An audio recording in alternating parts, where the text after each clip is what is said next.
First ever factory outlet Mukunda jewelleries Kukatpally Khammam Kothapet Somajiguda Hanumakonda and Suchitra. నమస్తే, మీరు చూస్తుంది సుమన్ టీవీ. నేను కీర్తి. నాతో పాటు ప్రముఖ ఆస్ట్రాలజర్ గోరుగుంట్ల సురేష్ బాబు గారు ఉన్నారు. నమస్తే సార్. కీర్తి గారు నమస్కారం అండి. అక్షయ తృతీయ వస్తుంది, కానీ 2 రోజులు వస్తున్నాయని ఒక కన్ఫ్యూజన్ ఉందండి. అసలు ఎప్పటి నుంచి ఎప్పటి వరకు సెలబ్రేట్ చేసుకోవాలి? ముఖ్యంగా అక్షయ తృతీయ రోజు బంగారం కొనాలి అంటారు. దానికి ఏమైనా స్పెసిఫిక్ టైం అంటూ ఉందా? అలాగే చేయాల్సిన దాన ధర్మాలు, పూజలు స్పెసిఫిక్గా ఆ రోజు ఏమైనా ఉన్నాయా? తో పాటుగా ఇంకా కొన్ని రకాల ప్రశ్నలు నా మదిలో ఉన్నాయండి. మీ ద్వారా అవి క్లియర్ అవ్వాలి ఈరోజు. ఖచ్చితంగా అండి, ఇది అందరూ తెలుసుకోవాల్సిన ముఖ్యమైన విషయం. ఫస్ట్ అసలు ఆ రోజు ఏంటి, బంగారం నిజంగా కొనాలా వద్దా, లేదంటే షాప్ లో హడావుడి చేస్తున్నారా లేదా? మీరు చెప్పినట్లు ఈ రోజు మంగళవారం ఉంది, బుధవారం రోజు. మంగళవారం సాయంత్రం 5:30కి వచ్చేసింది 29th కి. 30th 2 o'clock ఇలా అయిపోతుంది. మరి నెక్స్ట్ డే కొనాలా, ఈ టైంలోనే కొనాలా? ఓకే, సో 2 days రావటం నిజమే. ట్యూస్డే వచ్చి వెడ్నెస్డే వెళ్తుంది. డేట్స్ ప్రకారం అయితే అండి 29th ఏప్రిల్ సాయంత్రం 5:30కి తృతీయ స్టార్ట్ అవుతుంది. ఓకే, నెక్స్ట్ డే వచ్చేటప్పుడు 2:15 ఆఫ్టర్నూన్ 2:15 వరకు 2:13 వరకు ఉంది. ఓకే, బుధవారం వస్తుంది, రోహిణి నక్షత్రం ఉంది. సో మనకి మహర్షులు చాలా క్లీన్ గా చెప్పారండి, కన్ఫ్యూజన్ ఏమీ లేదు. అయితే వాళ్ళ చేసే స్టైల్ ను బట్టి ఎంచుకోవాలి. మనకి 3 రకాల పండుగలు చెప్తారండి. ఫస్ట్ మనకి ఉదయాన్నే వ్రతాలు చేసాయి, వినాయక చవితి వ్రతము, ఇలాంటి వ్రతాలన్నీ ఉదయాన్నే చేసుకుంటారు, హోమాలంతా. కొన్ని వినాయక చవితి సాయంకాలమే చేస్తాం కదా, చంద్రుడు వచ్చిన తర్వాత. వ్రతం ఎప్పుడు ఉదయం పూటే చేయాలా? మధ్యాహ్నమే చేయాలి. వ్రతాలన్నీ ఉదయమే చేయాలి. హోమాలు కూడా బెస్ట్ ఏమంటే ఉదయం లేదంటే మధ్యాహ్నమే చేయాలి. రాముల వారి కళ్యాణం మధ్యాహ్నమే చేస్తారు. అవునండి, ఇవి కొన్ని చేయాలి. అయితే కొన్ని పండుగల రాత్రులు ఇంపార్టెంట్. దీపావళి, నవరాత్రులు, తర్వాత మనకి ప్రదోష కాలంలో సంకటార చతుర్థి, ఇవన్నీ మనకి నైట్ వచ్చినాయి ఎక్కువ చేస్తారు. శివరాత్రి వాటికి నైట్ ఇంపార్టెంట్, కొన్నిటికి ప్రదోష కాలం ఇంపార్టెంట్, కొన్నిటికి ఉదయం ఇంపార్టెంట్ అనమాట. ఇలా వాటి యొక్క వ్రతాన్ని, వాటి నేచర్ని బట్టి ఆ టైంలో ఏది ఉంటే మంచిది అని చేసుకుంటూ డిసైడ్ చేస్తూ ఉంటారు. బట్ ఇవన్నీ చాలా క్లీన్ గా రాశారండి.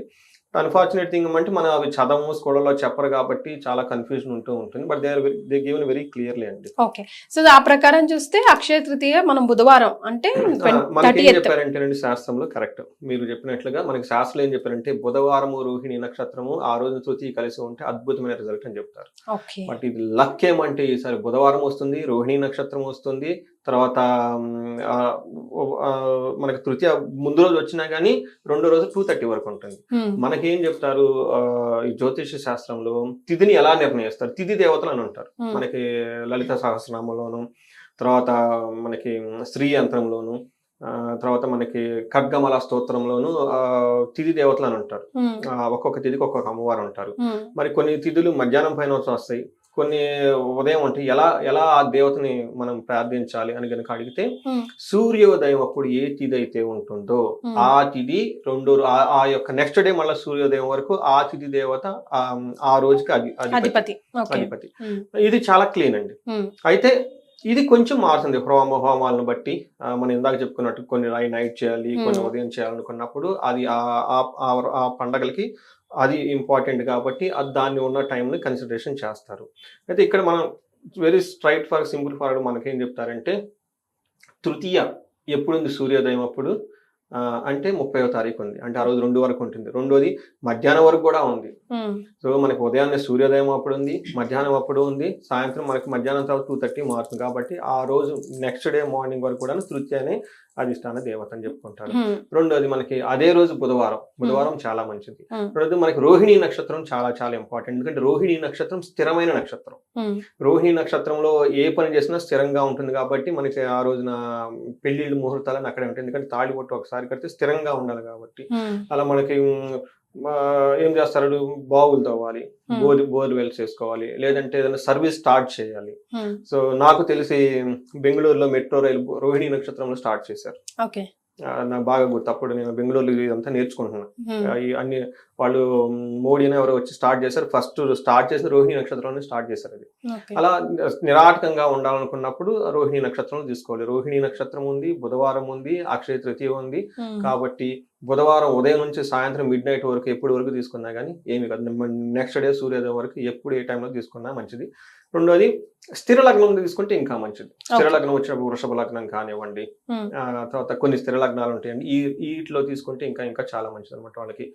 వృశ్చిక లగ్నము, తర్వాత కుంభ లగ్నము, ఈ లగ్నాల్లో తీసుకుంటే ఎప్పటికైనా, బట్ ఆ రోజంతా ఏదైనా మంచిదండి. లగ్నం కాదు అంటే పోతూ ఉంటే చాలా ఉంటుంది, బట్ ఓవరాల్ గా బుధవారం ఎప్పుడు ఎలాంటి టైంలో తీసుకున్నా మంచిదే. సో బంగారం తీసుకోవడానికి కూడా ఏదైనా స్పెసిఫిక్ టైం అంటూ ఉంటుందంటారా? అసలు బంగారానికి లక్ష్మీదేవికి ఉన్న సంబంధం ఏంటి? ఖచ్చితంగా అండి. ఏదైనా స్థిరం మనం ఏ ఉద్దేశంతో కొంటామండి, బంగారం మన దగ్గర ఉండాలి అంతే కదండి. ఈ రోజు మనం ఒక నగ ఏదో తీసుకుంటాము, అది మన పిల్లకి అర్థం అయిన తర్వాత పెళ్లికి జనరల్ గా లేడీస్ కి ఎక్కువ తీసుకుంటాం, ఒక అసెట్ లాగా మనకి ఎప్పుడు ఉంటుంది, మన దగ్గర ఉంటుంది. మనం సడన్ గా 40 లక్షలు 50 లక్షలు పెట్టి ఫ్లాట్ కొంటామో లేదో కానీ ఉన్నప్పుడు 1 లక్ష పెట్టో ఏదో పెట్టి ముందు బంగారం కొనేసుకున్నాం అనుకోండి, అది ఎప్పుడు మనతో పాటు పెరుగుతూ ఉంటుంది కదా. ఏ పనులు చేసే బదులు స్థిరాస్తి కొనుక్కుంటే ఉంటున్నట్టు ఈజీగా కొనుక్కునేది ప్రతి ఒక్కరికి అందుబాటులో ఉండేది.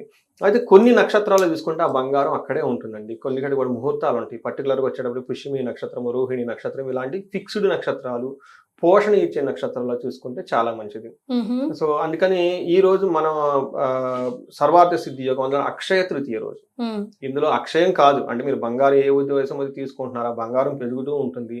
ఏ పర్పస్ తీసుకుంటారు, జనరల్ గా పిల్లలకి పెళ్లిళ్ళకి వాటికి భవిష్యత్తు గురించి తీసుకుంటాం కదా, అది నిరాటకంగా వీళ్ళ దగ్గర ఉంటుంది, వృద్ధి చెందుతుంది అనే ఉద్దేశంతో బంగారం తీసుకుంటే ఆ రోజు ఎప్పుడు ఎలా తీసుకున్నా మంచిదేనండి. తర్వాత మీరు అడిగిన విధంగా లక్ష్మీదేవికి బంగారానికి సంబంధం ఉందా, అసలు ఆ రోజు ఎందుకు తీసుకోవాలి, బంగారం ఎప్పుడైనా తీసుకోవచ్చు కదా, ఇది బేసిక్ క్వశ్చన్. అక్షయ తృతీయ ఇందాక చెప్పుకున్నట్టు మనం చెప్పకుండా, బట్ ఈ రోజు ఎందుకు తీసుకోవాలి, నెక్స్ట్ డే తీసుకోవచ్చు కదా, అది బంగారమే కదా, వాల్యూ ఎప్పుడైనా అనుకుంటే, ఒకటి ఇది సర్వార్థ సిద్ధి యోగం ఉంటుంది. రెండోది లక్ష్మీదేవికి ఇష్టమైన ఈ రోజు కాబట్టి మరి లక్ష్మీదేవికి బంగారానికి సంబంధం ఏమైనా ఉందా, అసలు విష్ణుమూర్తికి బంగారానికి సంబంధం ఏమైనా ఉందా, ఎలా మనకి జనరల్ గా చూసుకుంటే శివుడికి చూసుకున్నాం అనుకోండి, విభూది రుద్రాక్షలు ఎక్కువ వాడుతూ ఉంటాం. మనకి విష్ణుమూర్తికి అలంకారం ప్రియం కాబట్టి అలంకారం చేసుకుంటూ ఉంటారు. మనకి విష్ణు సహస్రనామాల్లో ఏమని చెప్తారంటే హిరణ్య గర్భో భూగర్భో మాధవో మధుసూదన అంటారు. అంటే విష్ణుమూర్తిని హిరణ్య గర్భుడు అంటారు, అంటే ఆయన పొట్టలో బంగారం ఉంది అని. సో ఎక్కడైతే విష్ణుమూర్తి ఉంటాడో లక్ష్మీదేవి అక్కడే ఉంటుంది కదా. లక్ష్మీదేవి జనరల్ గా వస్తూ వెళ్తూ ఉంటుంది, పట్టుకోవడం చాలా కష్టం. కానీ నారాయణుడు ఎక్కడ ఉంటాడో లక్ష్మీదేవి అక్కడే ఉంటాడు కదా, స్థిరంగా పోదు కదా, అందుకని చెప్పేసి మనం బంగారం తీసుకుంటాం. ఇది ఒకటి. రెండోది చాలా మందికి మోస్ట్లీ తెలిసి ఉండొచ్చు, నాకు ఐడియా లేదు, మనకి శ్రీ సూక్తం అని ఉంటుంది. మనకి ఏది చేసినా వేదాలు ప్రామాణికం అండి. మన సనాతన ధర్మానికి ఎక్కడుందో ఈ వేదంలో ఈ మంత్రంలో ఇలా ఉంది, లేదంటే మనకి వేదాంగాలు అని ఉంటాయి, లేదంటే ఉపనిషత్తులు అని ఉంటాయి, ఉపనిషత్తులు లేదంటే వీటిలో మనకి ఎక్కడైనా వివరించారా, లేదంటే పురాణాలు ఉంటాయి, ఇందులో ఎక్కడైనా ఉందా, మనకి రామాయణ మహాభారతాలు ఎక్కడైనా ఉందో ఒక రిఫరెన్స్ పాయింట్ తీసుకొని మాట్లాడాలండి ఏదైనా మాట్లాడితే. అలానే ఈ లక్ష్మీదేవికి బంగారానికి సంబంధం ఎక్కడుంది అని మనం చూసుకుంటే ఇందాక విష్ణు సహస్రనామాలు చూసుకున్నాం, బట్ దీనికంటే కూడా అత్యంత ప్రామాణికం ఏమంటేనండి వేదాలలో మనకి శ్రీ సూక్తం అని ఉంటుంది. ఈ శ్రీ సూక్తం దేనికి వాడతారంటే ఎంత మహాపురుషుడైనా, ఎంత జ్ఞాని అయినా, ఎంతలాంటి వాళ్ళైనా మనిషికి ఐశ్వర్యం ఉండాలి, భోగం ఉండాలి, అంతే కదండి. ఏది సాధించే ఫైనల్ అదే కదా కావాల్సింది, అంతే కదండి. అందుకని సాక్షాత్తు విష్ణుమూర్తి లక్ష్మీదేవి లేకపోతే ఏమయ్యారండి, దరిద్ర నారాయణపై కింద పడిపోయాడు, పుట్టలో ఉన్నాడు, ఎవరో కొడితే దెబ్బ తగిలించుకున్నాడు. చూడండి అంత ముఖ్యం. అందుకని చెప్పి మీరు ఎంతైనా చదువుకోండి, అందుకే ధనాన్ని ఇన్సల్ట్ చేయకూడదు.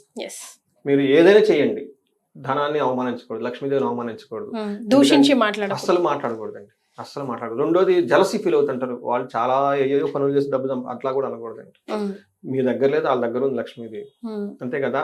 అంటే అట్లా లక్ష్మీదేవి ఉండటం వాళ్ళు అలా అయ్యారు కదా, డబ్బు ఎలా వచ్చింది మీరు డిసైడ్ చేయలేరు, వాళ్ళు ఎక్కడ ఏ పుణ్యం చేసుకున్నారు ఏమో. ఈ రెండు చాలా ఇంపార్టెంట్ అండి. ఒకటి దూషించకూడదు, రెండు డబ్బు అని వాళ్ళని చూసి మనం అడగకూడదు, రెండు చాలా ఇంపార్టెంట్. అందుకని ఇక్కడ మనకి శ్రీ సూక్తంలో ఇది చాలా ఇంపార్టెంట్ అండి, శ్రీ సూక్తం అనేది. ఎందుకంటే అమ్మవార్లకి ఎక్కడ అభిషేకాలు చేసినా ఆ అభిషేకంలో చాంట్ చేసే మంత్రం ఇది అంతే.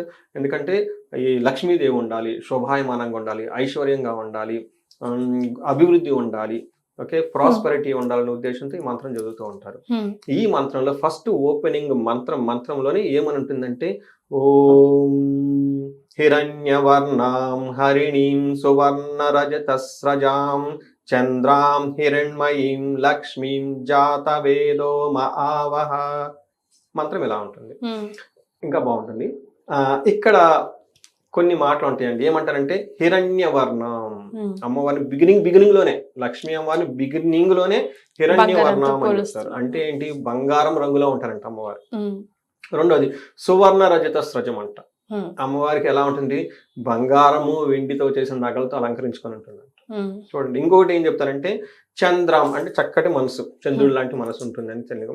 హిరణ్మయీం లక్ష్మి, హిరణ్మయీం లక్ష్మి, లక్ష్మీదేవి ఎలా ఉంటుందంట, బంగారమయమై ఉందంట.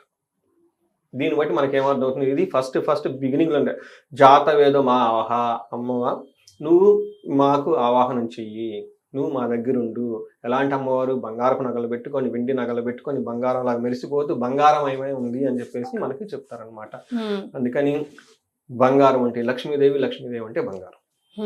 అందుకని చెప్పేసి బంగారం ఆ రోజున ఖచ్చితంగా కొంటే లక్ష్మీదేవి మన ఇంటికి వస్తున్నట్లు. రైట్.